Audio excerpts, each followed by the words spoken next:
Assalamualaikum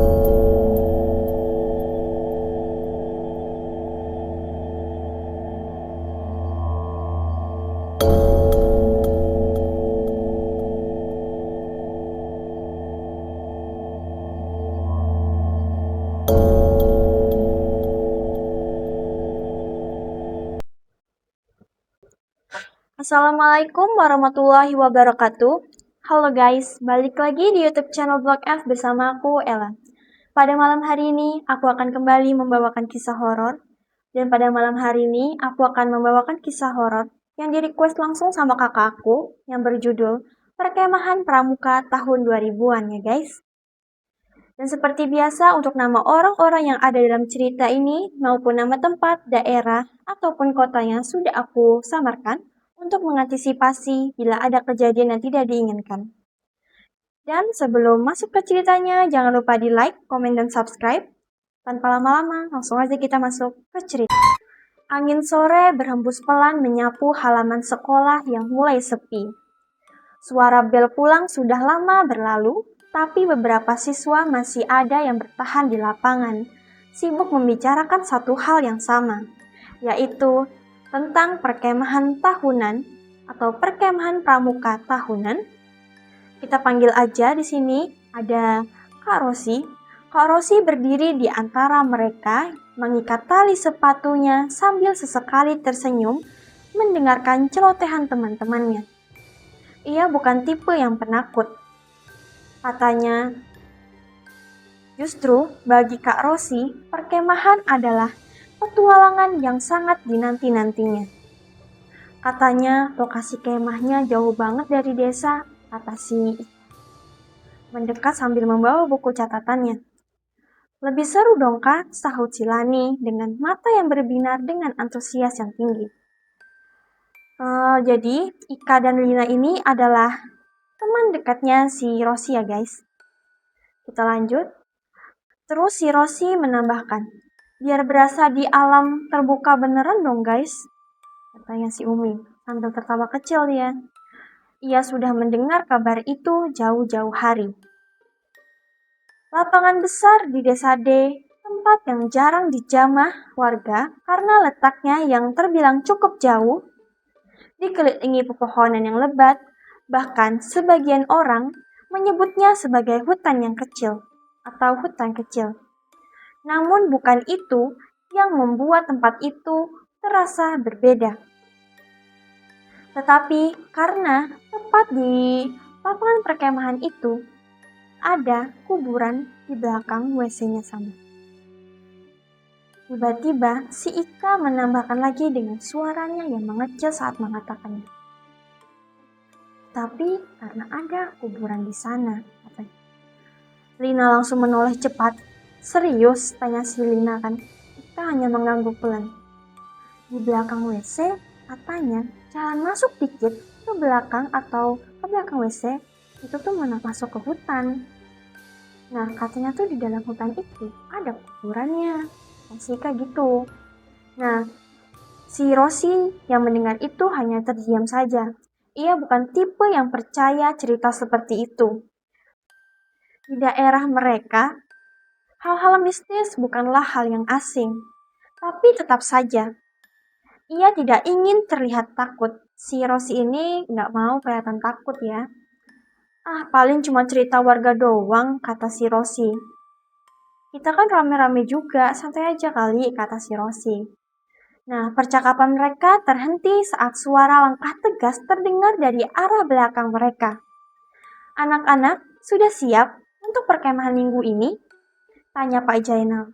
Jadi Pak Jainal adalah pembina pramuka yang dikenal disiplin, berdiri dengan tangan di belakang punggung sebagai ciri khasnya. Wajahnya serius, tapi sorot matanya menunjukkan kebanggaan. Siap Pak, jawab mereka semua serempak. Di belakang Pak Jainal ada dua kakak pembina berdiri, yaitu kita sebut aja namanya Kak Devi dan Kak Alfi ya. Nah, Kak Devi ini dengan senyum ramahnya, sedangkan Kak Alfi ini terlihat lebih santai namun tetap sigap. Lanjut, perkemahan kali ini berbeda, kata Pak Jainal. Lokasinya memang jauh dari pemukiman warga. Kalian harus lebih mandiri, lebih waspada, dan saling menjaga satu sama lain, katanya Pak Jainal. Ucapan itu terdengar biasa saja, tapi entah kenapa suasana mendadak terasa sedikit berat. Kak Devi melangkah maju, lalu berkata, "Tapi tenang saja, kami semua akan mendampingi kalian." Maksudnya ini Pak Jainal, Kak Alfi, dan Kak Devi gitu ya. "Anggap ini sebagai pengalaman berharga untuk kita semua," kata Kak Devi gitu. Kak Alfi menambahkan lagi sambil tersenyum. "Dan jangan lupa, biasanya yang paling seru itu justru yang paling tak terduga atau hal-hal yang tidak terduga," kata Kak Alfi nih. Beberapa anak yang mendengar ucapan Kak Alfi tertawa, tapi tidak untuk Rosi. Rosi hanya diam. Entah kenapa, kalimat terakhir itu terasa seperti peringatan. Hari keberangkatan pun tiba. Langit masih sedikit berkabut saat rombongan pramuka dari sekolahnya si Rosi ini berangkat menggunakan truk terbuka. Tawa, nyanyian, dan suara riuh memenuhi perjalanan keberangkatannya menuju ke desa D. Lebih tepatnya ke lapangan di desa D sana ya. Namun semakin jauh mereka meninggalkan pemukiman warga, suasana perlahan berubah sedikit demi sedikit. Dimulai dari pepohonan yang mulai rapat, lalu jalanan yang kelihatan semakin sepi, dan sinyal mulai menghilang. Saat mereka akhirnya tiba di lapangan perkemahan itu, lapangan itu terlihat luas, terlalu luas untuk sebuah desa yang terbilang cukup kecil. Dikelilingi hutan yang seolah membentuk lingkaran menutup dunia luar. Sebagian kagum, sebagian merasa aneh, dan saat itu Rosi menatap sekeliling. Angin berhembus lebih dingin dari seharusnya, dan di kejauhan ia melihat sesuatu, sebuah bangunan kecil, kita sebut aja WC umum ya. Jadi kan dulu tuh sebutannya WC ya, lain toilet kayak gitu sekarang toilet gitu kan. Terletak agak jauh dari tenda yang akan mereka dirikan. Jadi toiletnya ini posisinya lumayan jauh lah dari tempat yang akan didirikannya tenda-tenda mereka gitu. Di belakangnya ada pepohonan berdiri lebih gelap, lebih rapat, seolah menyembunyikan sesuatu. Jadi itu WC-nya itu di belakang WC-nya itu kayak bisa dibilang hutan. Nah, banyak pohon-pohon yang tinggi-tinggi gitu deh, pokoknya kan sih tahu kan hutan kayak gimana. Nah, si Lina menarik lengannya si Rosi pelan. "Rosi," katanya, "itu arah kuburannya ya?" katanya si Lina kan tanya ke Rosi. Rosi tidak langsung menjawab. Matanya masih terpaku ke arah yang ditunjukkan oleh Lina. Nah, entah kenapa ia merasa seperti sedang diperhatikan dari jarak jauh, padahal tidak ada siapa-siapa di sana, tepatnya di WC sana gitu ya. Sore mulai muncul perlahan di lapangan desa D. Tenda-tenda sudah berdiri rapi, bendera pramuka berkibar pelan diterpa angin. Suara canda tawa masih terdengar, tapi tidak seramai sebelumnya. Entah kenapa, suasana di tempat itu berubah begitu saja, mulai dari matahari yang mulai condong ke barat, artinya senja telah tiba. Rosi duduk di depan tendanya bersama Ika dan Lina pastinya. Mereka baru saja selesai menyusun perlengkapan mereka di dalam tenda.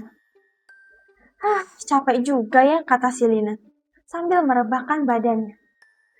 Ika hanya mengangguk setuju, tapi matanya terus melirik ke arah yang sama, yaitu di WC ujung di lapangan sana.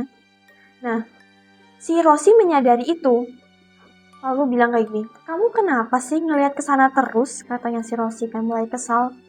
Terus si Ika jawab kayak gini, "Aku ngerasa kayak ada yang berdiri di sana tadi," katanya. Terus si Lina sontak langsung bangun dong. Kan dia kan tadi posisinya berbaring. Dia langsung bangun. "Hah, yang bercanda deh Kak, kamu ini." Terus si Kak bilang gini, Serius, aku gak bohong. Tadi tuh ada tinggi, gede, tapi pas aku kedip tuh langsung hilang, katanya si Ika gitu. Rosie mencoba untuk tetap tenang, walaupun mungkin reaksi badannya tidak setenang pikirannya. Tapi dalam hatinya ia tahu apa yang dilihat si Ika itu mungkin bukan sekedar bayangan biasa. Kita lanjut, malam pun tiba, api unggun dinyalakan di tengah-tengah lapangan. Semua siswa-siswi berkumpul di tengah lapangan sambil bernyanyi dan bermain seperti biasa. Pak Jainal berdiri memperhatikan, sesekali tersenyum. Ini baru semangat pramuka, katanya Pak Jainal lantang. Kak Devi dan Kak Alfi ikut memimpin kegiatan, membuat suasana tetap hangat dan damai. Namun, di balik cahaya api unggun, hutan di sekeliling mereka terlihat semakin gelap. Terlalu gelap, seolah cahaya tidak mampu menembusnya. Angin mulai tertiup atau bertiup lebih kencang. Api unggun sesekali bergetar, membuat bayangan para peserta menari-nari di tanah. Dan di antara bayangan itu, ada satu yang berbeda. Terlalu tinggi, terlalu besar. Rosie yang sedang duduk tiba-tiba menegang. Matanya menangkap sesuatu di pinggir lapangan. Dekat arah WC nih, sebuah sosok hitam berdiri di antara pepohonan. Tinggi, besar, dengan bentuk yang tidak jelas. Ia diam, tidak bergerak, tapi terasa menatap. Rosie, bisik si Lina pelan. Yang duduk di sampingnya. Jadi Lina ini posisinya duduk di sebelah kanannya si Rosie. Dan Ika ini duduk di sebelah kirinya Rosie. Jadi Rosie ini di tengah-tengah temannya ya.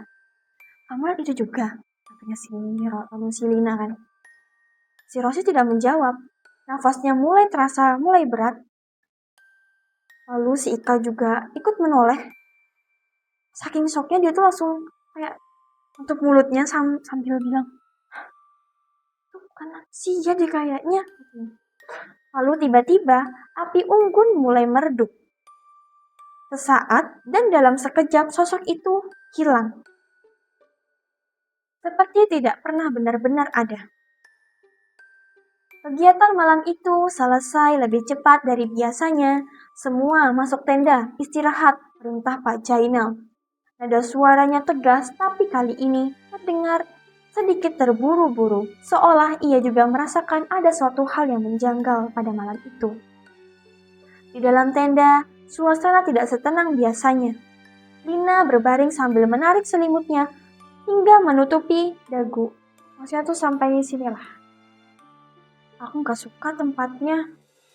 Aku gak suka tempat perkemahan kali ini deh. Umamnya si Lina kan. Ika tidak menjawab. Ia sibuk membaca doa di dalam hatinya. Jadi dia bilang, itu kalian pasti kayak gitu juga kan. Kalau misalnya lagi perkemahan terus ada kejadian sadar kerasukan teman kalian tuh gimana, pasti kalian dikumpulkan di setiap tenda kalian, terus kalian pasti bakal langsung baca doa, ada juga yang langsung sholat gitu kan. Oke, kita lanjut. Matanya menatap ke arah pintu tenda. Jadi ini kan si Ika sibuk berdoa, sedangkan si Lina nih berbaring, ya kan? Sedangkan si Rosie ini masih tetap terjaga. Dia tetap duduk dan matanya fokus menatap ke arah pintu tenda. Nah, angin malam terdengar berdesir. Dan dari kejauhan terdengar suara seperti suara nafas berat. Bukan seperti suara nafas manusia. Itu kita nafas kan nggak mungkin ya. Mungkin ada beberapa kan, mungkin biasanya bapak ya nafasnya kayak kedengeran gitu ya. Ini nih bener-bener suara yang bukan kayak suara manusia pada umumnya gitu. Rosie yang mendengar itu mulai menelan ludahnya dengan susah payah. Ia mencoba meyakinkan dirinya bahwa itu hanyalah suara angin saja. Namun, suara itu semakin dekat, perlahan-lahan seolah-olah mendekati area tenda mereka. Lina tiba-tiba memegang tangan Rosie erat-erat. Terus, ini kayaknya suaranya dari luar tenda kita deh. Terus tiba-tiba langkah kaki berat, pelan, mengelilingi tenda mereka.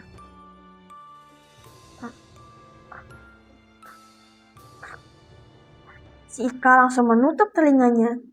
"Jangan lihat keluar, jangan," kata si Ika kan. Tapi si Rosi tidak bisa menahan rasa penasarannya. Jadi Rosi ini tipe yang berani. Dan orang itu kayak nggak bisa gitu loh, kayak dibuat penasaran dikit aja nggak bisa dia itu.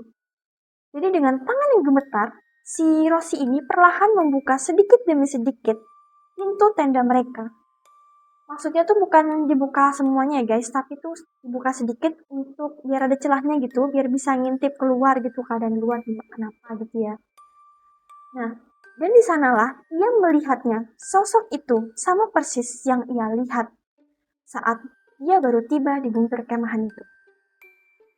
Berdiri tepat di depan tenda mereka, tinggi menjulang, tubuhnya besar dan hitam pekat. Pasti kalian tahu lah itu makhluk apa ya kan? Dengan mata yang menyala samar di kegelapan, makhluk itu menunduk perlahan, menunduk. Kan jadi ini makhluk yang lihat gitu kan. Seolah sedang melihat langsung ke arahnya si Rosi. Dan tiba-tiba makhluk itu tersenyum. Nah, senyum kan?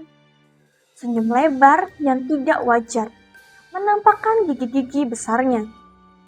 Nafasnya terdengar jelas, berat, dan panas. Rosi pun refleks menutup mulutnya agar tidak berteriak dan agar tidak membuat kegaduhan pada malam itu. Namun tuh berbisik. "Keluar," katanya. Suara berat, dalam, dan menggema. Bukan hanya terdengar di telinga, tapi seperti langsung masuk ke dalam kepala. Rosi pun mulai menangis. Ia langsung menutup resleting tenda dengan cepat. Tubuhnya gemetar hebat. "Kenapa?" tanya Selina panikan. Rosi hanya bisa berbisik dengan suara yang bergetar. "Itu ada depan," katanya si Rosi kan. Dan di luar tenda, langkah kaki itu kembali terdengar, tapi kali ini menjauh perlahan menuju arah WC dan masuk ke dalam hutan. Malam semakin larut. Di dalam tenda tidak ada lagi yang benar-benar tertidur. Lina terus memeluk lututnya. Ika berbaring dengan mata terbuka. Sementara Rosi hanya diam, menatap kegelapan. Suara langkah tadi sudah menghilang, tapi justru itu yang membuat suasana semakin mencekam. Terlalu sunyi, terlalu kosong. Beberapa saat kemudian, Rosi mulai merasa tidak nyaman. Perutnya mulas. Awalnya, si Rosi ini mencoba menahan, berharap rasa mulas itu hilang dengan sendirinya. Tapi semakin lama, semakin tidak tertahankan. Rosi pun mulai berkeringat panas dingin. Karena saking sakitnya perutnya kan sih kesel juga ya. Kok bisa sih di waktu yang kurang tepat perut kita ini mules, iya kan? Aduh, mana malam-malam lagi kan. Kita lanjut ya.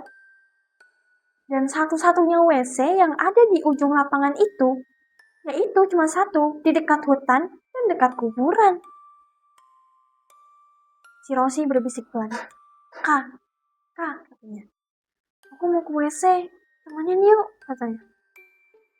"Sekarang," katanya itu kan, kata si Rosi. Lina langsung menoleh cepat. "Jangan Ros, tunggu pagi aja. Tahan dong," katanya si Lina. Suasananya lagi gini nih. Masa kamu bisa-bisanya ngajak keluar sih? Gitu kan. Si Ika ikut menggeleng. "Aku gak berani," gitu kan. "Aku temanin kalau pagi. Tapi kalau sekarang aku gak bisa nemenin kamu deh, Ros," katanya si Ika. Rosi ragu, ia juga takut. Tapi gimana lagi? Rasa mulas di perutnya tidak bisa ditunda lagi. Ia harus segera menuju ke WC. Terus si Rosi bilang gini, "Aku cepet kok, bentar aja." Mencoba terdengar meyakinkan. Lalu si Rosi mengambil senter kecil lalu berdiri. Sebelum keluar, Ika sempat menarik tangannya. Kalau ada apa-apa, teriak ya, kata si Rika. Jadi si Rossi hanya bisa mengangguk dong. Dan gimana lagi, teman-temannya gak ada yang mau nemenin. Pada takut semua kan. Meski dalam hati ia tahu kalau benar itu makhluk tadi, berteriak pun mungkin tidak akan bisa membantu. Kita lanjut. Udara malam terasa jauh lebih dingin saat Rosi keluar dari tenda. Langit gelap tanpa bulan yang menyinari. Hanya cahaya senter yang menemani Rosi pada malam itu. Kruk, kruk, kruk. Suara sendal menyentuh tanah terdengar terlalu jelas. Lapangan yang tadi ramai kini kosong melompong tanpa seorang pun di luar. Semua tenda tertutup rapat, tidak ada suara. Tidak ada gerakan, seolah hanya ada Rosi sendirian. Di kejauhan, bangunan WC itu mulai terlihat, kecil, sepi, dan gelap. Tapi yang membuat Rosi sebel lagi nih, yang buat jengkel nih. Kenapa sih lampunya tuh harus mati? Kata si Rosi-nya. Jadi tuh pas Rosi tepat sampai di depan bangunan WC itu, lampunya itu tuh mati guys. Dan kondisi gelap jadinya kan WC-nya, bayangin. Udah belakangnya hutan, WC-nya gelap gara-gara lampunya mati. Bayangkan kalian sendiri lagi. Merinding banget gak sih guys? Akhirnya si Rosi mempercepat langkahnya.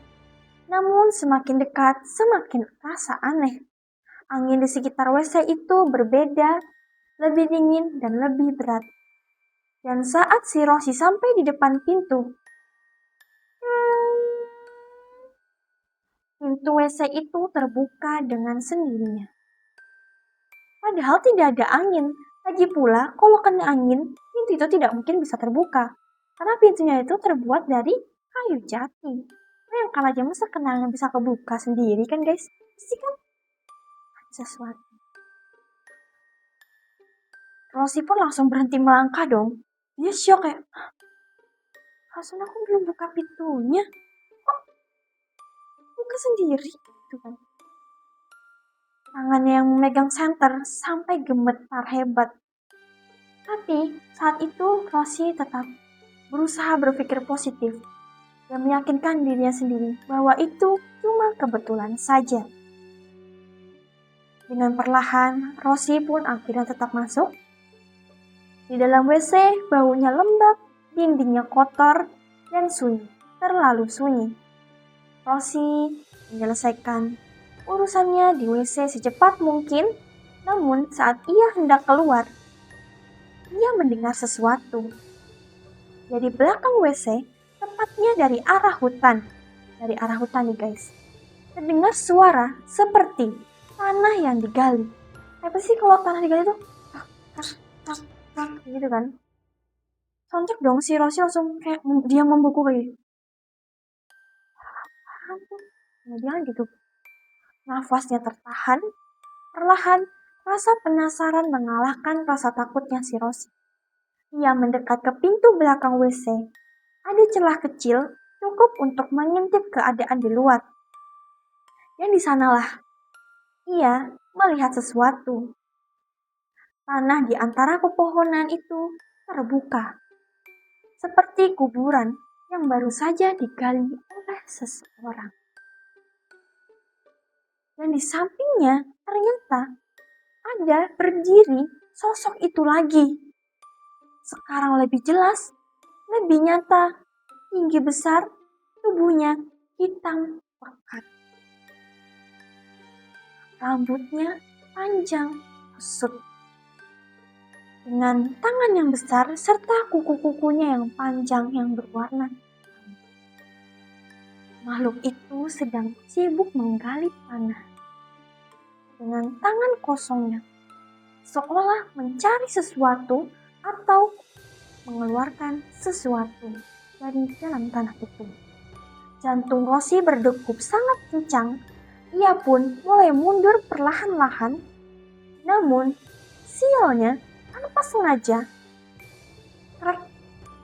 kakinya menginjak ranting kecil. Sontak suara itu cukup keras di tengah kesunyian. Dan seketika makhluk itu berhenti. Diam. Jadi makhluk itu tuh berhenti menggali. Diam. Langsung berdiri tegak. Lalu perlahan menoleh. Kepalanya berputar dengan gerakan yang tidak wajar. Kalau kita kan manusia biasa kayak memutar kayak gimana sih gini kan ya. Kalau dia tuh kayak kepalanya tuh bisa muter kayak gasing tuh kayak apa sih ya, belakang langsung gitu loh guys. Nah, mata hitamnya langsung mengarah ke WC, tepat ke arah si Rosi mengintip di celah-celah tadi. Mereka saling bersitatap dalam jarak yang tidak terlalu jauh. Dan saat itu, makhluk itu tersenyum lagi, lebih lebar dan lebih menyeramkan. Lalu dengan suara berat, dalam, dan menggema, kata makhluk itu, "Kamu lihat aku." Sontak, si Rosi menutup mulutnya. Si Rosi pun saat itu mulai menangis. Menangis, tubuhnya pun kaku, tidak bisa digerakkan. Sedangkan makhluk itu melangkah, 1 langkah, 2 langkah, mendekat menuju ke arah WC. Tanah di bawah kakinya seperti bergetar setiap si makhluk ini berjalan. Rosi yang panik, ia berbalik membuka pintu depan dengan cepat dan lari. Si Rosi berlari sekuat tenaga menuju ke arah tenda-tenda berada. Nafasnya terengah-engah, tangannya gemetar, senter yang dia pegang hampir saja terjatuh. Sedangkan di belakangnya, dum, dum, dum, dum. Langkah berat itu mengikuti, semakin dekat dan semakin cepat. "Tolong!" teriak si Rosi. Suara itu memecah kesunyian pada malam itu. Beberapa tenda mulai bergerak seakan merespon teriakannya Rosi. Namun, saat Rosi hampir sampai, ia merasakan ada sesuatu, yaitu tangan besar, kasar, hampir saja menyentuh bahu belakangnya.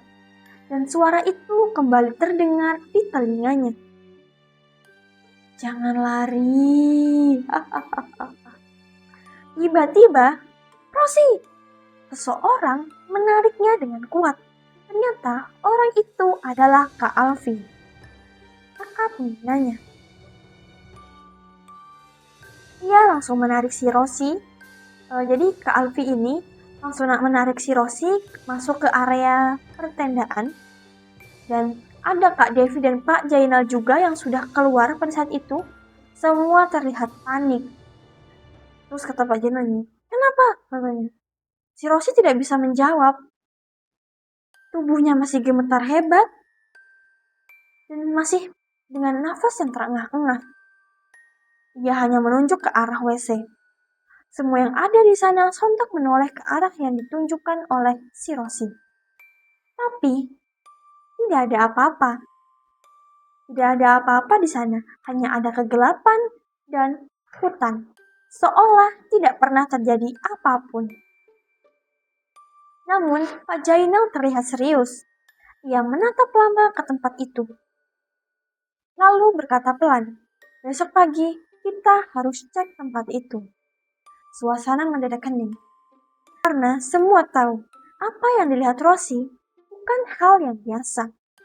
Keesokan paginya pun tiba, tapi tidak membawa ketenangan bagi peserta perkemahan.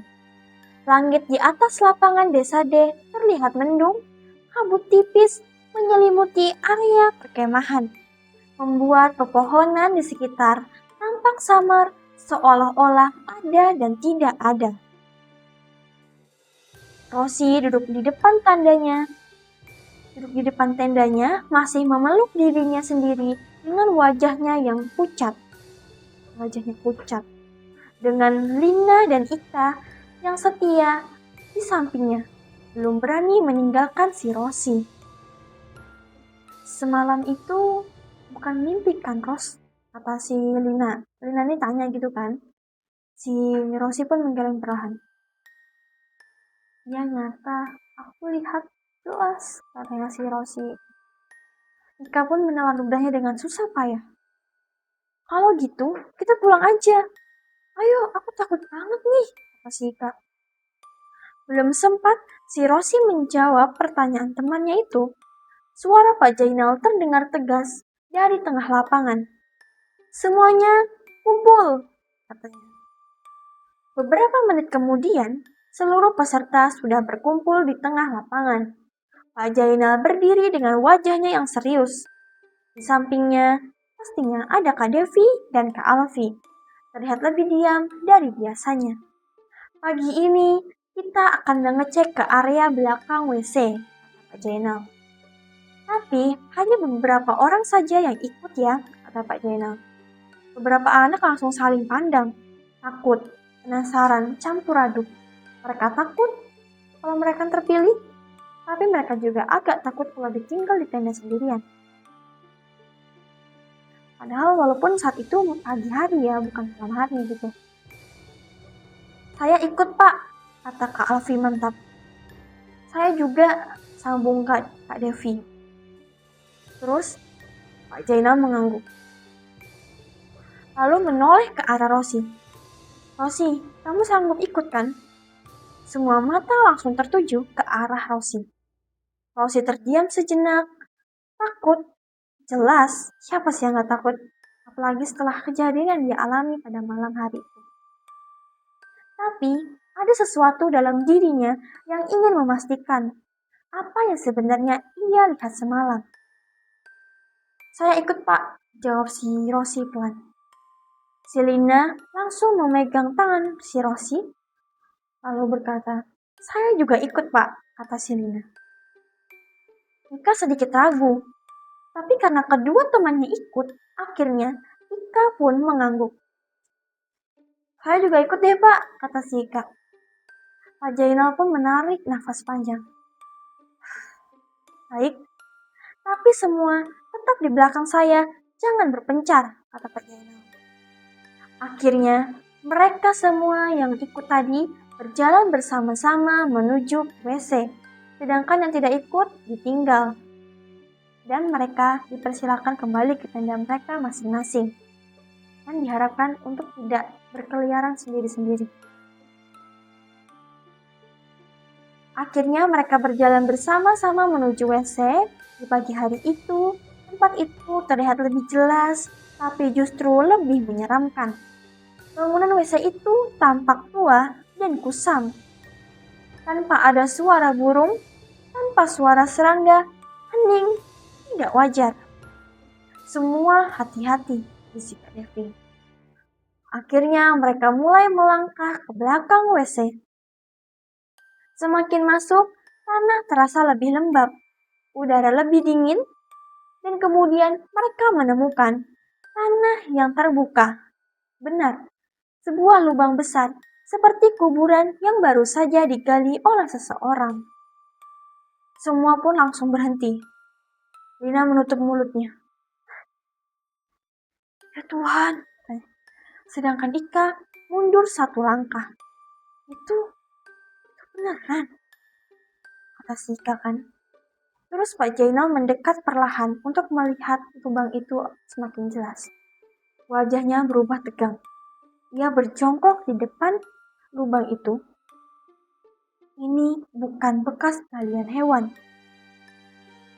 Ini sengaja digali. Kak Alfi pun menyinari lubang itu dengan senter. Jadi walaupun pada saat itu pagi hari, saat mereka memasuki area belakang WC atau lebih tepatnya masuk ke dalam hutan, cahaya matahari itu seperti tidak bisa menembus pepohonan yang tinggi-tinggi itu loh guys. Jadi tuh kondisinya di dalam hutan itu ya gelap, kayak malam gitu. Makanya mereka bawa senter gitu biar kelihatan. Alfi menyinari lubang itu dengan senter. Tanahnya masih basah, seolah baru saja digali tadi malam. Ya, benar, tadi malam. Seperti apa yang diceritakan oleh si Rosi. Rosi merasakan jantungnya kembali berdebar cepat. Itu tempatnya, bisik si Rosi. Sosok itu tadi malam ada di sini. kata Rosie kan. Tiba-tiba, bruk, suara sesuatu terjatuh.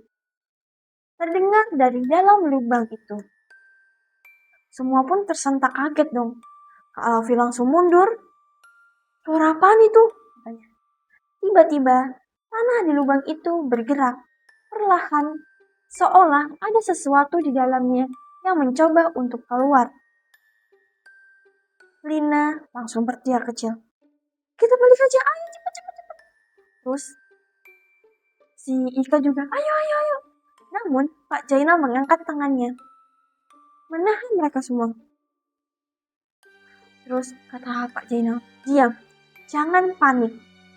Tapi suaranya sendiri terdengar tidak setenang biasanya. Tanah itu kembali bergerak, lalu muncul sebuah tangan hitam kotor dengan kukunya yang panjang. Mencengkram pinggir lubang atau mencengkram pinggir galian. Ika langsung menjerit. Itu, tangan apa? Katanya kan. Terus si Rosie yang melihat itu membeku. Itu sama seperti yang ia lihat tadi malam. Tangan makhluk itu persis.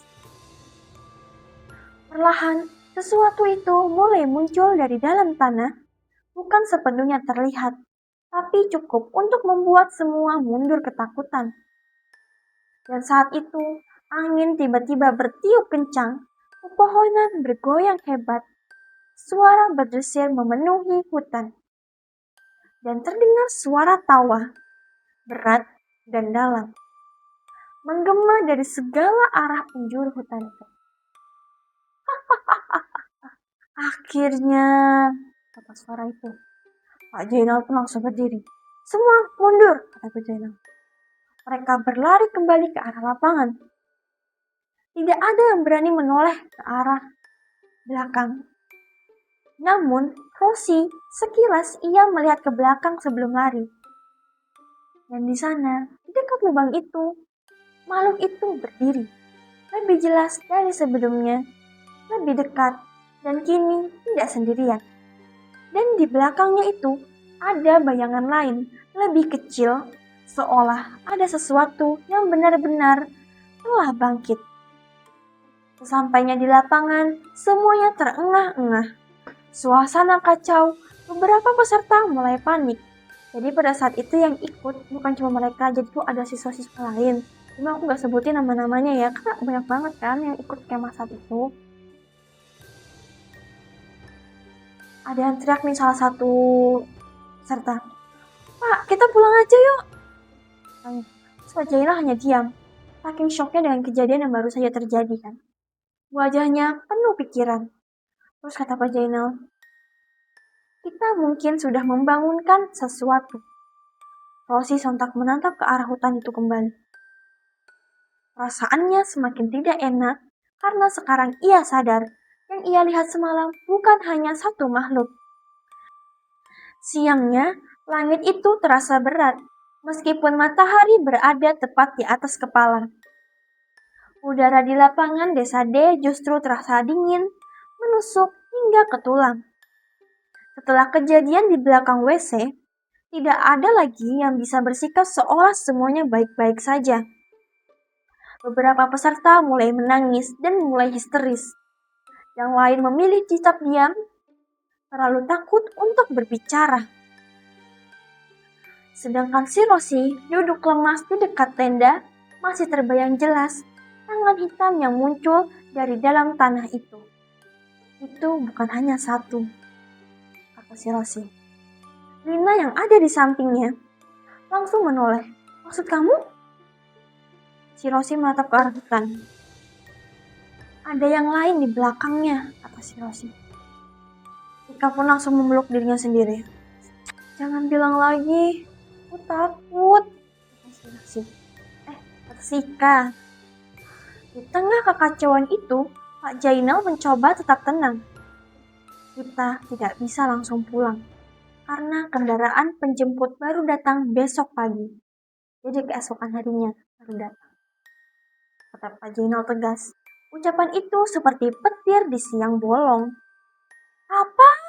teriak beberapa siswa. Teriak beberapa peserta perkemahan gitu ya. Apa? Katanya kan, pada teriak. Semua histeris.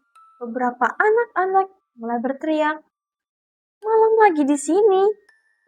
Lina yang mendengar itu pun hampir menangis. Kak Alfi mencoba menenangkan. Kita tetap bareng-bareng. Jangan ada yang berpencar dan jangan ada yang sendiri, kata Kak Alfi. Kak Devi pun menambahkan. Mulai sekarang, tidak ada yang boleh ke WC sendirian, minimal berdua atau bertiga. Rosi pun langsung menunduk. Ia tahu, semua ini bermula dari dirinya yang keluar sendirian semalam. Namun dalam hatinya, ia juga merasa makhluk itu memang sudah ada jauh sebelum mereka datang. Dan sekarang mereka hanya membangunkannya. Sore menjelang, langit mulai berubah warna. Tidak ada lagi permainan, tidak ada lagi tawa. Semua hanya menunggu dengan gelisah. Pak Jainal memutuskan untuk mengumpulkan semua peserta agar lebih dekat. Tenda-tenda dipindahkan, dirapatkan di satu area. Api unggun dinyalakan lebih awal. Cahaya jangan sampai padam, kata Pak Jainal serius. Semua peserta pun mengangguk patuh. Namun saat matahari benar-benar tenggelam, teror itu benar-benar dimulai. Awalnya hanya sekedar suara dari dalam hutan.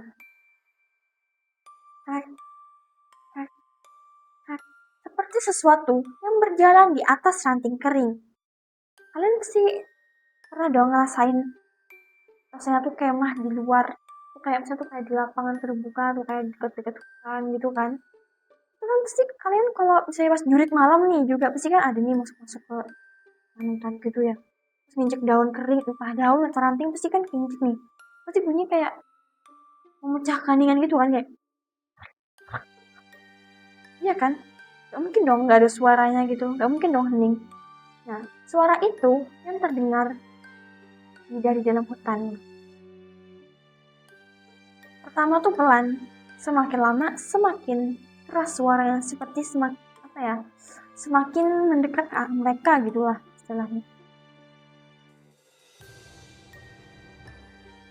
Seperti sesuatu yang berjalan di atas ranting kering, pelan mengelilingi perkemahan. Sontak semua pun langsung terdiam. Nika menggenggam tangan Lina erat. Dia datang, bisi Tika. Lalu, com! Suara berat terdengar, seperti sesuatu yang melompat dari ketinggian. Api unggun bergetar, bayangan pepohonan bergoyang liar, dan dari balik gelapnya hutan muncul satu sosok, tinggi, besar, hitam pekat. Makhluk itu kembali, berdiri di batas antara lapangan dan hutan. Menghadap ke arah mereka semua, tidak bergerak, hanya menatap. Beberapa anak langsung menjerit ketakutan. Itu dia, pertanyakan. Lalu Kak Alfi berdiri di depan, mencoba untuk melindungi peserta pramuka nelayannya. Semua tetap di sini, jangan lari, kata Kak Alfi. Namun, situasi semakin kacau pada malam itu. Karena dari sisi lain muncul lagi satu, bayangan lain lebih kecil, lalu satu lagi, dan satu lagi dari berbagai arah. Jadi tuh mereka tuh kayak di sekeliling kayak di ini mereka di tengah-tengahnya. Nah, hantu-hantunya ini mengelilingi mereka, bayangkan aja gimana. Rosi pun membeku. Itu yang dari lubang, kata Rosi. Makhluk-makhluk itu tidak semuanya besar.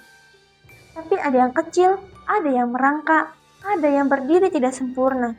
Seolah mereka bukan hanya satu jenis, tapi berbagai jenis. Nina pun mulai menangis. Kita mati di sini. Kita mesti mati. Kata Nina kan. Diam, teriak Pak Jainal. Namun bahkan suaranya kini terdengar goyah. Makhluk besar itu melangkah maju. Jum, jum, jum. Tanah terasa bergetar. Semakin dekat, semakin jelas bentuknya. Dan kini wajahnya mulai terlihat, mata hitam, mulut lebar, dengan senyum yang sama, seperti yang dilihat Rosie sebelumnya. Makhluk itu membuka mulutnya dan berkata, "Kalian sudah masuk." Suara itu menggema, bukan hanya terdengar, tapi terasa di dalam kepala. "Masuk kemana?" bisik Ika akan pelan-pelan. Lalu makhluk itu melangkah lagi, lebih dekat, lalu menjawab, "Wilayah kami." Seketika, angin bertiup sangat kencang, api unggun hampir padam. "Jangan lari!" teriak Alfi, tapi sudah terlambat. Satu anak laki-laki berlari menjauh dari kelompok. Larinya ini menuju ke sisi gelap. "Kembali!" teriak Devian. Namun, sesuatu menarik anak kecil tersebut cepat, gelap, dan anak itu hilang. Teriakan terakhirnya masih terngiang. "Tolong!" Semua membeku. Tidak ada yang berani bergerak, tidak ada yang berani bersuara. Air mata mengalir di wajah banyak orang. Mereka bingung harus bagaimana. Rasa takut, rasa ingin kabur mencampur menjadi satu. Tapi solusi terbaik pada saat itu adalah diam di tempat mereka sekarang. Dan jangan berpencar. Rosie pun gemetar hebat. Ini bukan lagi sekedar ketakutan. Ini nyata dan mereka baru saja kehilangan teman mereka di hadapan mata mereka sendiri. Pak Jainal pun menunduk, tangannya mengepal. Lalu ia berkata dengan suara berat, "Kita harus bertahan sampai pagi." Rosie pun menatap ke arah hutan. Makhluk-makhluk itu masih berdiri di sana, mengelilingi mereka, menunggu. Dan dalam hatinya, Umi tahu malam ini belum selesai dan mungkin tidak semua dari mereka akan melihat matahari lagi. Malam itu, waktu terasa berhenti. Api unggun di tengah lingkaran tenda menyala tidak stabil. Kadang membesar, kadang hampir padam, seolah ikut bernafas bersama sesuatu yang tidak terlihat. Setelah satu peserta hilang ditarik ke dalam hutan, tidak ada lagi yang berani bersuara. Tangisan berubah menjadi isakan tertahan. Ketakutan lalu menjadi sunyi. Rosie duduk di antara Lina dan Ika. Tubuhnya masih gemetar hebat. Matanya tak lepas dari batas hutan dengan lapangan. Tempat sosok-sosok itu berdiri. Mereka tidak menyerang lagi, tidak mendekat, hanya menunggu, dan itu justru lebih menakutkan. "Kenapa mereka diem aja?" bisik si Lina lirih. Rosie hanya menggeleng. "Seperti nunggu sesuatu," kata si Ika, sambil memeluk lututnya lebih erat. "Atau nunggu kita yang lengah," kata si Ika menambahkan lagi. Pak Jainal pun berdiri di dekat api unggun, wajahnya tegang. Ia lalu memanggil Kak Devi dan Kak Alfi untuk mendekat. Lalu mereka berdiskusi. "Kita tidak bisa diam saja. Ini bukan sekedar gangguan biasa," kata Pak Jainal pelan. Kak Alfi pun mengangguk. "Yang di belakang WC itu kuburan lama. Bisa jadi kita mengganggu sesuatu," katanya. "Kalau memang itu yang dibangkitkan, harusnya ada cara untuk menenangkannya," kata Kak David. "Kalau memang itu yang dibangkitkan, harusnya ada cara untuk menenangkannya," kata Kak Alfi. Kak Devi pun terlihat berpikir keras. Pak Jainal pun menatap ke arah hutan. "Bukan menenangkan, tapi menghentikan," tambah Pak Jainal. Rosie mendengar percakapan itu. Perlahan ia berdiri dan mendekat. "Pak," suaranya masih bergetar. "Yang saya lihat semalam, dia menggali kuburan itu seperti mencari sesuatu yang hilang, Pak," katanya Rosie. Semua pun sontak terdiam. "Mencari apa?" tanya Kak Alfi. Umi pun mengingat kembali dengan susah payah. "Kayak ada yang belum lengkap," kata Umi. Kata Rosie. Kayak ada yang belum lengkap," kata si Rosie. Belum lengkap, tanya Kak Devi kan. Rosi pun mengangguk. Kayaknya dia bangun, tapi belum utuh, kata si Rosi kan. Pak Jainal pun menarik nafas panjang. Kalau begitu, kita harus cari tahu apa yang hilang dari kuburan itu, kata Pak Jainal. Lina yang mendengar itu langsung panik. Balik lagi ke sana, Pak. Ika pun menggeleng pelan. Saya nggak mau, Pak. Saya nggak ikut, kata Sika. Pak Jainal menatap mereka semua. Kita tidak punya pilihan. Kalau itu sumbernya, disitulah kita harus menghentikannya, kata Pak Jainal. Rencana itu memang terdengar gila ya. Rencana itu terasa benar-benar gila. Kembali ke tempat yang paling menyeramkan di tengah malam. Namun keadaan memaksa, harus bagaimana lagi. Akhirnya diputuskan Pak Jainal, Kak Alfi, Kak Devi, dan Rosi yang akan kesana lagi, yang akan balik ke hutan itu. Kenapa aku? Bisik si Rosi kan. Kak Devi menatapnya lembut. Karena kamu yang pertama kali dipanggil sama dia, katanya Kak Devi. Kata-kata itu membuat bulu kuduk si Rosi meremang. Akhirnya, setelah rumbukan itu selesai, mereka berempat sepakat berangkat saat itu juga berjalan bersama-sama perlahan menuju ke arah WC itu. Atau lebih tepatnya ke arah belakang WC. Tempat di mana galian itu berada. Semakin jauh melangkah, semakin gelap. Dan suara-suara itu mulai terdengar lagi. Langkah di antara pepohonan, mengikuti mereka, mengawasi. Rosi pun menahan nafas. Jangan lihat ke samping, bisik Kak Alfi. Namun sulit, karena bayangan-bayangan itu bergerak di antara pohon seperti mengiringi langkah mereka. Akhirnya mereka sampai di belakang WC itu. Lubang kuburan itu masih ada, lebih terbuka dari sebelumnya. Tanahnya berantakan dan bau menyengat tercium. Kak Devi pun menutup hidungnya. Ya Tuhan, Pak Jainal pun mendekat, lalu menyorotkan senter yang ia bawa. Dia menyorotkan senternya itu ke dalam galian itu. Lihat, di dalam lubang itu ternyata ada sesuatu. Sebelumnya kan mereka lihat kan cuma galian. Tapi malam itu beda. Saat mereka menyenteri itu, ada sesuatu. Ada tubuh yang tidak utuh. Sisa-sisa seperti potongan tidak lengkap. Maksudnya tuh kayak tubuh yang mutilasi ya istilahnya. Kayak tubuh manusia yang dipotong-potong gitu loh guys. Nah, tapi kan ini kan dalam bentuk kerangka ya. Jadi kan kalau kayak mayat yang bekas dipindahkan gitu atau diangkat, mungkin ya bisa patah-patah gitu ya kalau nggak hati-hati ngangkatnya. Mungkin ya bukan korban mutilasi mungkin ya, tapi lebih tepatnya kayak bekas kerangka yang dipindah-pindahkan jadi akhirnya kan ada yang tertinggal gitu kan ya mungkin. Bukan tubuh utuh, tapi sisa-sisa seperti potongan tidak lengkap. Rosi pun langsung mundur. Itu bukan semua. Kak Alfi yang mendengar ucapannya Rosi mengerutkan kening. Maksudnya, Rosi menunjuk pelan. Dia bangun, dia masih cari yang hilang. Tiba-tiba, jum. Suara berat terdengar dari belakang mereka. Mereka langsung menoleh.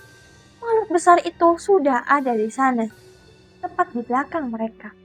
Lebih dekat, lebih jelas, dan kali ini tidak sendiri. Dia bersama pasukannya yaitu puluhan bayangan lain yang berdiri tepat di belakangnya. Seperti anak buahnya lah istilahnya. Mereka mengelilingi si Pak Jainal, Kak Devi, Kak Alfi, dan si Rosi ini. Jalan kembali pun tertutup. Lina dan Ika yang jauh di perkemahan hanya bisa melihat dari kejauhan dengan ketakutan. Makhluk itu menatap si Rosi lalu berkata, "Kembalikan." Suara itu menggema dalam dan memaksa. Rosie pun gemetar. Kembalikan apa? Tanya si Rosie. Makhluk itu pun melangkah lebih dekat, lalu menunduk. Wajahnya kini hanya beberapa meter dari Rosie. Dan berbisik, bagian kamu. Seketika, Rosie seperti mendapat kilasan balik. Bayangan cepat tentang masa lalu kubur itu. Yang pernah dibongkar, sesuatu yang diambil, sesuatu yang hilang. Dan sekarang mereka bangkit untuk mencarinya atau mencari barang yang diambil itu. Rosie pun langsung menatap Pak Jainal. Pak, ini bukan cuma satu, ini banyak. Dan mereka kehilangan bagian tubuh mereka, kata si Rosie. Pak Jainal pun terdiam. Kak Devi berbisik. Kalau begitu, kita harus mengembalikan yang hilang. Kak Alfi pun menatap sekeliling. Tapi, gimana? Makhluk itu tiba-tiba berteriak. Kembalikan! Angin meledak kencang, tanah bergetar, bayangan-bayangan mulai bergerak mendekat. Satu langkah, dua langkah, semakin dekat. Rosie pun memejamkan matanya. Jantungnya berdegup keras, dan dalam hatinya, ia tahu satu hal. Malam ini belum akan berakhir sampai mereka menemukan apa yang hilang dari kuburan itu. Pak Jainal menggertakkan kakinya. Kita harus tahu apa yang mereka maksud, kata Pak Jainal kan. Tiba-tiba, Pak! Suara itu datang dari arah lapangan, semua pun menoleh. Ternyata itu adalah suara teriakannya Lina dan Ika. Kan tadinya tuh Lina sama si Ika tuh kan ditinggal nih bareng teman-teman yang lain kan di dekat api unggun sana. Tapi mereka ini malah menyusul atau nyamperin si Rosie, Kak Jainal, Kak Alfi, dan Kak Devi. Lina dan Ika berlari mendekat dengan panik. Kami ingat sesuatu, teriak si Ika kan. Alfi pun langsung menahan mereka. Kalian ngapain di sini? Kata Kak Alfi kan. Lina pun ternganga. Tadi kami tanya ke salah satu warga yang lewat siang tadi. Sebelum mereka pergi. Pak Jainal pun mata tajam. Warga? Ika pun mengangguk. Iya Pak, dia bilang dulu tempat ini pernah dibongkar sama orang-orang desa. Semua pun sontak terdiam. Dibongkar? Pulang Kak Devi pelan. Lina pun melanjutkan dengan suaranya yang gemetar. Mereka cari benda berharga katanya, kayak jimat atau sesuatu yang dikubur bareng mayat. Rosie pun langsung terbelalak. Itu dia! Iya, itu! Semua pun sontak menoleh ke arah Rosie. Rosie pun melangkah maju menuju ke arah lubang. Mereka bukan cuma kehilangan tubuh mereka, tapi juga sesuatu yang diambil. Makhluk besar itu tiba-tiba tertawa.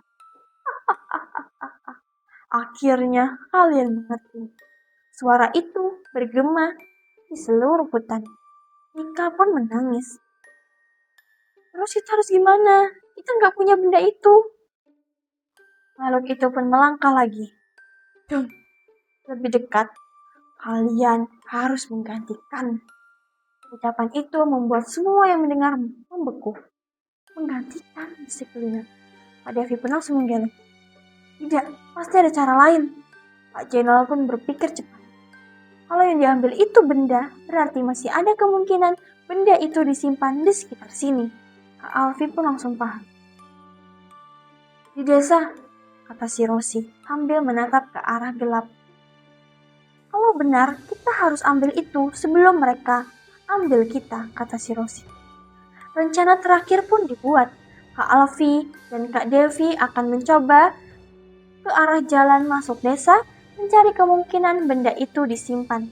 Sementara Pak Jainal dan Rosie harus menahan mereka makhluk-makhluk itu tetap cepatnya. Menahan, Lina pun panik. Itu banyak banget.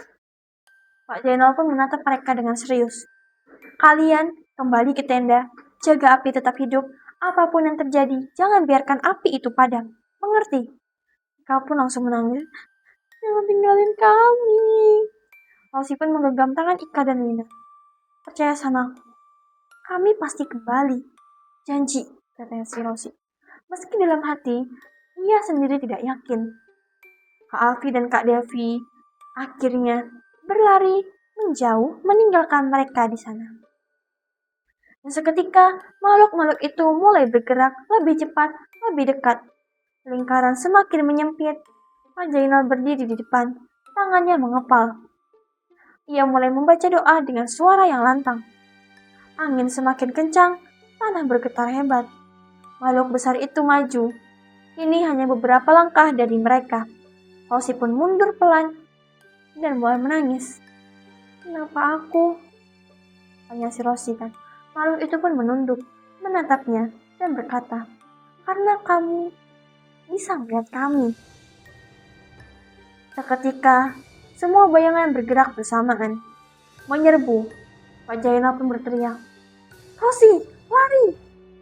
Namun, sesosok makhluk kecil melompat, hampir menangkap si Rosi.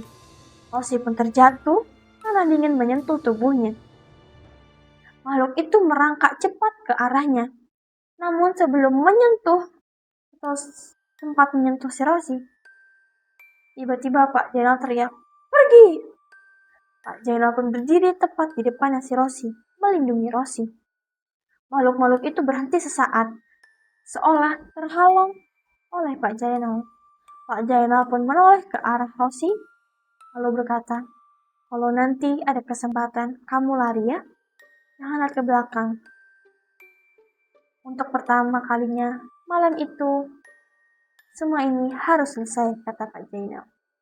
Pada malam itu, yang benar-benar Pak Jainal tersenyum sebelum akhirnya menghilang. Tiba-tiba makhluk besar itu mengangkat tangannya dan dalam sekejap bayangan-bayangan itu kembali bergerak lebih ganas, lebih cepat dan menyerang. Teriakan terdengar, angin mengamuk dan di tengah kekacauan itu, Rosi melihat Pak Jainal terseret masuk ke dalam kegelapan lalu hilang. Ya, hilang. Seperti peserta sebelumnya yang hilang seperti itu. Teriak Rosi histeris. Namun semuanya sudah terlambat. Kini hanya sisa ia sendirian di sana. Di tengah kegelapan, dikelilingi makhluk yang semakin mendekat. Dan di kejauhan belum ada tanda-tanda kehadiran Kak Alfi dan Kak Devi kembali. Rosi pun berdiri gemetar menatap makhluk besar itu yang kini semakin dekat, semakin nyata. Dan di belakangnya puluhan bayangan lain mulai merangkak, berdiri, berjalan, mendekat perlahan. Tidak ada jalan untuk lari, tidak ada tempat untuk bersembunyi. Rosi pun menggenggam tanah di tangannya. Dingin, basah, seperti memegang sesuatu yang seharusnya tetap terkubur. Tiba-tiba, Rosi! Suara itu terdengar dari kejauhan. Ya, itu suara Kak Alfi dan Kak Devi yang berlari memasuki area perkemahan. Nafas mereka terdengar tak engah-engah, wajah mereka panik, dan di tangan Kak Devi ada sesuatu. Sebuah benda kecil terbungkus kain lusuh. Ini, teriak Kak Devi. Kami nemu di rumah kosong di dekat jalan desa. Makhluk besar itu pun langsung berhenti. Semua bayangan ikut diam, seolah merasakan sesuatu. Rosi pun menatap benda itu. Jantungnya berdegup keras. Itu milik mereka. Alfi pun mengangguk. Warga dulu ambil ini dari kuburan, katanya buat jimat. Tapi sejak itu banyak kejadian aneh, kata Devi. Makhluk itu pun melangkah pelan mengarah ke mereka. Namun kali ini tidak seagresif sebelumnya. Seperti tertarik atau meminta Kak Devi untuk menyerahkan benda itu ke Rosi. Kamu yang harus balikin, kata Kak Devi. Tapi, kata si Rosi kan ragu ya. Akhirnya, kamu yang dipanggil dari awal, potong Kak Alfi. Jadi kamu yang harus mengakhiri, kata Kak Alfi kan.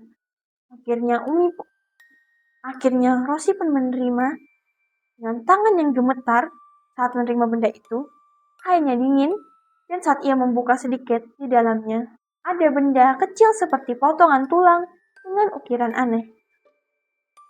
Rosi pun menelan ludah dengan susah payah, lalu menatap ke arah lubang kuburan. Dan tanpa berpikir panjang lagi, ia berjalan 1 langkah, 2 langkah mendekati lubang itu. Makhluk itu atau makhluk besar itu mengikutinya, tapi tidak menyerang, hanya mengawasi.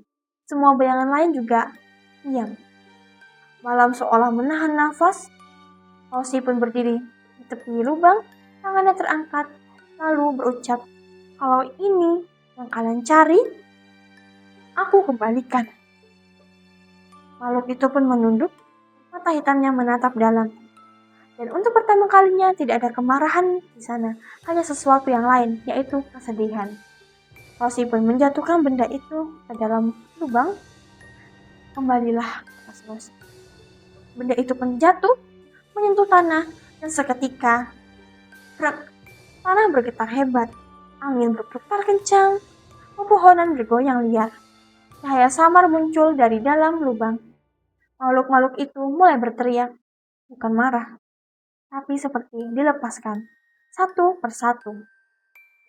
Tubuh mereka berubah menjadi bayangan, memudar, menghilang, yang tersisa hanya makhluk besar itu sendiri. Makhluk besar itu menatap Umi, lalu perlahan mengangguk, seperti mengucapkan terima kasih. Dan dalam sekejap, ia pun lenyap, hilang bersama angin malam, sunyi, benar-benar sunyi. Rosie pun jatuh terduduk, tubuhnya lemas, air matanya mengalir tanpa suara. "Udah selesai," bisik si Rosie. Kak Afi dan Kak Devi pun berlari menghampiri si Rosie. Mereka pun membantu Rosie untuk berdiri. Di kejauhan, Lina dan Ika juga berlari menghampiri sambil menangis. "Kamu gak apa-apa kan, Rosie?" Lina pun sambil memeluk si Rosie erat-erat. Namun ada satu hal yang terasa sangat kosong. "Pak Jainal," bisik Rosie lemah. Semua pun terdiam. Tidak ada yang menjawab karena mereka tahu tidak semua orang akan kembali. Keesokan harinya, pagi akhirnya datang. Untuk pertama kalinya sejak mereka tiba, cahaya matahari terasa hangat. Tidak dingin, tidak menekan. Tim penjemput datang lebih cepat dari jadwal yang ditentukan. Tidak ada yang ingin tinggal lebih lama. Tenda-tenda dibongkar tanpa banyak bicara. Semua wajah terlihat murung. Semua pergi dengan hati yang berat. Sebelum pergi, Rosie menoleh sekali lagi ke arah WC dan hutan di belakangnya. Ini terlihat biasa dan tenang, seolah tidak pernah terjadi apa-apa.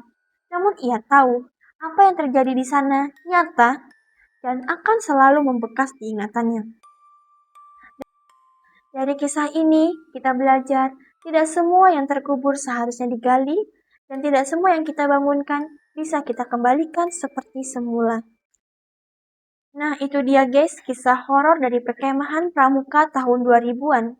Mohon maaf apabila ada kesalahan kata ataupun kesamaan nama dalam cerita ini. Dan semoga kisah horor ini bisa bikin kita semua merinding bareng-bareng ya guys. Dan apabila di antara kalian ada yang punya pengalaman kisah horor yang mau kalian share ke aku, dan mau aku bawakan kisah horor kalian di kisah horor selanjutnya, kalian bisa kirim di alamat email yang ada di deskripsi video ini ya guys. Dan jangan lupa untuk like, komen, dan subscribe-nya. Salah kilaf mohon maaf. Wassalamualaikum warahmatullahi wabarakatuh. See you on the next video.